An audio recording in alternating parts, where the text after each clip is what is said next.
दोस्तों आज मैं एक्सप्लेन करने वाला हूँ 2025 में सबसे ज्यादा ओटीटी पर देखी जाने वाली मूवी मिसेस को। और सबसे बड़ी बात, इस मूवी को बहुत ही ज्यादा पसंद किया जा रहा है क्योंकि मूवी की कहानी बहुत ही ज्यादा बढ़िया है जो कि आप लोगों को कहीं भी निराश नहीं करेगी। और हाल ही में इसे G5 पर रिलीज किया गया है। मूवी की IMDb रेटिंग है 4.5 आउट ऑफ 5। तो आइए दोस्तों फिर एक्सप्लेन करते हैं आज की बेहतरीन मूवी को। मूवी की स्टार्टिंग होती है एक रिचा नाम की खूबसूरत लड़की से जिसे डांस करना काफी ज्यादा पसंद है और साथ ही उसका एक डांसिंग ग्रुप भी है और वो डांस के करियर में आगे बढ़ना चाहती है क्योंकि डांस ही उसका पैशन है। मगर रिचा के घर परिवार वाले जल्दी उसकी शादी करना चाहते हैं और उन्होंने रिचा के लिए एक लड़का भी देखा है जिसका नाम दिवाकर है। साथ ही वो एक डॉक्टर भी है। अगले दिन दिवाकर रिश्ता लेकर रिचा के घर पर आता है और वो दोनों अकेले में बातें करने लगते हैं। इसी बीच रिचा को दिवाकर का बिहेवियर, उसका नेचर काफी पसंद आता है, इसलिए दोनों शादी के लिए मान जाते हैं और फिर कुछ ही दिनों में दोनों की धूमधाम से शादी की जाती है। अब शादी होने के बाद रिचा को अपनी सास ससुर का रहन सहन मालूम चलने लगता है। यहाँ पर हमें मालूम चलता है रिचा की सास को खाना बनाना बहुत ही पसंद है। साथ ही उसके ससुर को मिक्सी का बना खाना पसंद नहीं था क्योंकि वह हमेशा सिल पर बना खाना पसंद किया करते थे। और रिचा सुबह 4 बजे का अलार्म सेट करती है और सुबह 4 बजे उठ जाती है और किचन में अपनी सास की हेल्प करने के लिए निकल जाती है। और वो देखती है कि उसकी सास ही घर का सारा काम करती है, यहाँ तक कि घर में काम करने वाली भी रखी हुई है। मगर काम वाली अगर लेट हो जाए तो उसकी सास ही काम वाली के आने से पहले सारा घर का काम खत्म कर लेती है। और साथ ही उसके पति और ससुर को और बाकी घर वालों को अपने आप से काम करने की आदत बिल्कुल भी नहीं थी। उसकी सास ही उनका सारा काम करती थी। इसी तरह रिचा भी किचन में काम कर रही थी और फिर दिवाकर उसे आवाज लगाता है और वो उसे अपने पहनने के लिए कपड़े मांगता है। मतलब वो लोग अपने खुद के कपड़े भी खुद से नहीं ले सकते थे। ये सुनकर रिचा काफी हैरान थी क्योंकि दिवाकर नहाकर अपने कपड़े भी नहीं ले सकता था। और फिर रिचा अपनी सास की मदद करने के लिए किचन में चली जाती है। वो देखती है कि सबसे पहले दिवाकर और उसके पिता नाश्ता किया करते थे और उनके जाने के बाद उनकी सास अकेले नाश्ता किया करती थी। साथ ही उनकी काम वाली भी कुछ दिनों से काम पर नहीं आ रही थी जिस वजह से उन्हें बर्तन झाड़ू सब कुछ करना पड़ रहा था। रिचा को यह सब काम करना पसंद नहीं था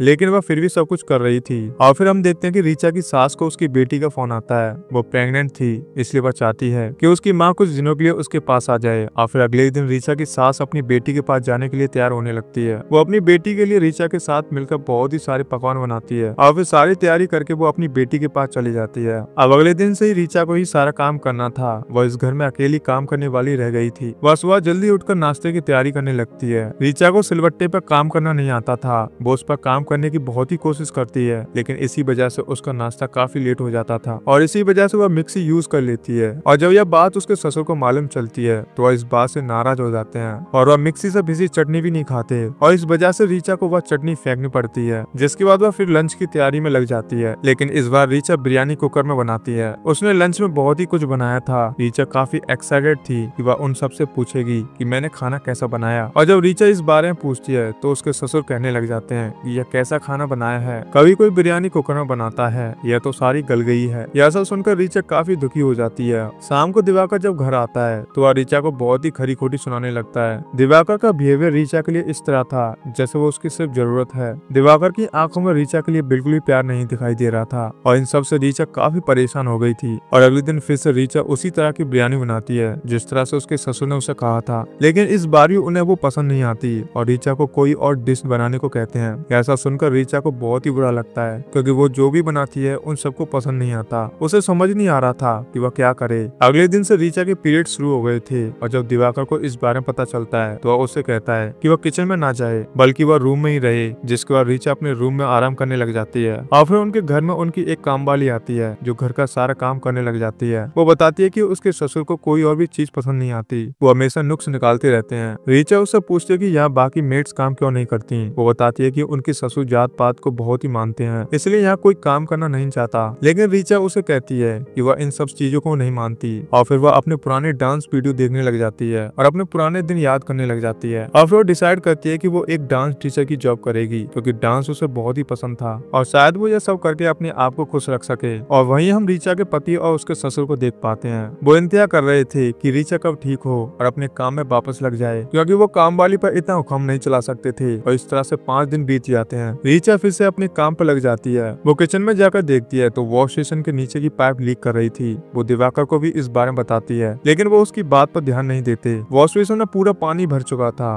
और रिचा को अपना काम करने में काफी दिक्कत आ रही थी लेकिन सब उसकी बात को इग्नोर कर रहे थे। और फिर रीचा अपनी माँ को फोन करती है। उसकी माँ उसका हालचाल पूछती है। रीचा बताती है कि मेरा सारा दिन इसी तरह काम में बीत जाता है और मेरा काम भी किसी को पसंद नहीं आता। उसकी माँ इस पर कहती है कि इसी तरह रहना पड़ता है, धीरे धीरे तुम्हें आदत हो जाएगी। रीचा को अपनी माँ से उम्मीद नहीं थी कि शायद उसकी माँ उसकी साइड की कुछ बात करेगी, लेकिन ऐसा नहीं हुआ और फिर रीचा ने अपना फोन कट कर दिया। और अगले दिन जब रीचा का पति और ससुर नाश्ता कर रहे थे, तभी रीचा अपनी जॉब के बारे में उनसे बात करती है। इस पर दिवाकर कहने लग जाता है कि अब हमें बच्चा भी करना है और इस हालत में तुम्हारा जॉब करना सही नहीं रहेगा और मैं तो सब कुछ कर ही रहा हूँ, तुम्हें पैसे की क्या जरूरत है। और उसके ससुर भी इस बात पर हामी भर देते हैं कि आखिर वह बाहर जाकर जॉब क्यों करेगी। और वह कहने लग जाते हैं कि वह वॉशिंग मशीन में कपड़े न धोए बल्कि उसे हाथों से धोए। यह सब सुनकर रीचा काफी हैरान हो जाती है, क्योंकि उसने आज तक अपने हाथों से कपड़े नहीं धोए थे। रात को रीचा दिवाकर से कहती है कि उसे लगता है कि वह उसे प्यार नहीं करता बल्कि वह उसकी सिर्फ एक जरूरत है, और उन दोनों में काफी बहस हो जाती है। दिवाकर उससे कहता है कि मुझे तुमसे किचन की बदबू आती है। और फिर अगले दिन रीचा के ससुर के दोस्त आते हैं, वो भी उसके ससुर की तरह ही थे, वो भी उसे ऑर्डर देने लग जाते हैं। रीचा उनसे पूछती है कि आपको क्या खाना है। वो अपनी पसंद की चीजें बताता है। रीचा जब उसे बनाकर लाती है तो उसे बिल्कुल ही पसंद नहीं आता, यहाँ तक कि उसे रीचा की चाय भी नहीं पसंद आती। और वह कहता है कि वह आज मटन खाना चाहता है, इसलिए रीचा को फिर से खाना बनाना पड़ता है। उसे यह सब करते हुए बहुत ही ज्यादा गुस्सा आ रहा था, लेकिन वह किसी के सामने अपना गुस्सा जाहिर नहीं कर सकती थी। उसकी जिंदगी इसी किचन में कट रही थी। रीचा बार बार दिवाकर से पाइपलाइन की बात करती है, लेकिन वो उसे बार बार इग्नोर किए जा रहा था। और फिर अब रीचा का करवा चौथ का व्रत था, उसका पहला करवा चौथ था, इसलिए दिवाकर की बुआ उसकी मदद के लिए यहाँ पर आ जाती है। आज उसका व्रत था, उसे फिर भी खाना बनाना पड़ता है और साथ ही उसकी बुआ की भी तबीयत खराब हो गई थी, इसलिए उसे मेडिसिन देती है। उसके काम को देखकर वो उसकी बुआ भी उसे डांटने लग जाती है और कहती है कि आजकल की लड़कियों को काम करना तो बिल्कुल ही नहीं आता। पूरा दिन भूखी रहने के बाद ही रीचा काम कर रही थी, और जब शाम को दिवाकर घर आता है तो वह रीचा से उसके पुराने डांस के वीडियो डिलीट करने को कहता है, लेकिन यह सुनने के बाद रीचा ऐसा करने से मना कर देती है। लेकिन दिवाकर उसे धमकी देने लग जाता है कि यदि उसने यह वीडियो डिलीट नहीं किए तो वह उसे इस घर में रहने नहीं देगा। रीचा उसे कहती है कि उसे जो करना है करे, लेकिन वो यह वीडियो डिलीट नहीं करेगी। यह सुनकर दिवाकर भी गुस्से में वहाँ से चला जाता है और फिर दोनों घर वालों के सामने करवा चौथ के रस्में पूरे करते हैं। अगले दिन दिवाकर की बुआ भी अपने घर चली जाती है और फिर कुछ दिनों के बाद दिवाकर के पिता का बर्थडे आता है और बहुत लोगों को उन लोगों ने घर में बुलाया था। सब लोग वहाँ पर पार्टी करते हैं और साथ ही ड्रिंक भी करते हैं और रीचा से कहते हैं कि उन सब के लिए वो खाना बनाए। रीचा इन सब से बहुत ही तंग आ चुकी थी। उन सब लोगों को लग रहा था जैसे रीचा को उन लोगों ने काम पर रखा हुआ है। हर कोई एक के बाद एक ऑर्डर मारता है। वहीं दिवाकर बार बार उसके पास आकर उसे चिल्ला रहा था, क्योंकि उसने अभी तक अपने वीडियो डिलीट नहीं किए थे।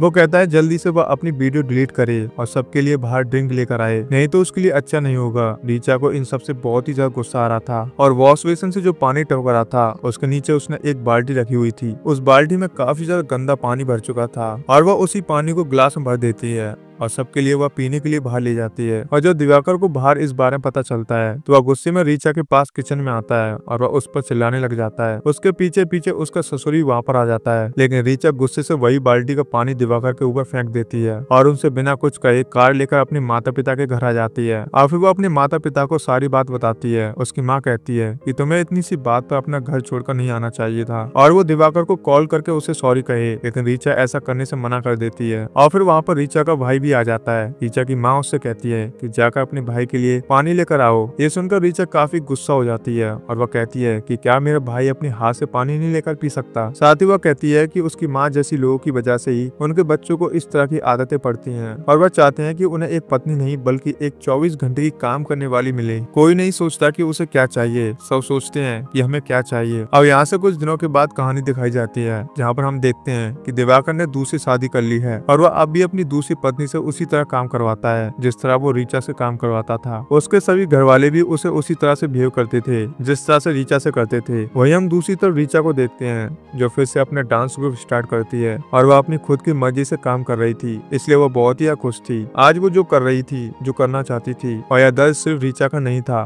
बल्कि दिवाकर की माँ का भी था, लेकिन उसने कभी किसी से कहा नहीं और वह चुप रहकर पूरी उम्र काम करती रही। यह समाज का वही पहलू है जिस पर कभी किसी की नजर नहीं जाती, न कोई भी इस बारे में कभी सोचता और न ही इस बारे में कोई बातें करता। तो दोस्तों ये थी कहानी इस फिल्म की। आई होप, मैं उम्मीद करता हूँ कि आप लोगों को इस फिल्म की कहानी काफी ज्यादा पसंद आई होगी। तो मैं आप लोग से जानना चाहता हूँ कि आप लोगों को इस फिल्म की कहानी कैसी लगी, तो कमेंट करके मुझे जरूर बताइएगा। और आप लोगों की क्या राय है तो कमेंट करके जरूर बताइएगा। और इसी तरह की और भी मूवीज देखना चाहते हैं तो प्लीज कमेंट करके जरूर बताइएगा। और फिर मिलते हैं दोस्तों एक और बेहतरीन मूवी के साथ। जय हिंद दोस्तों।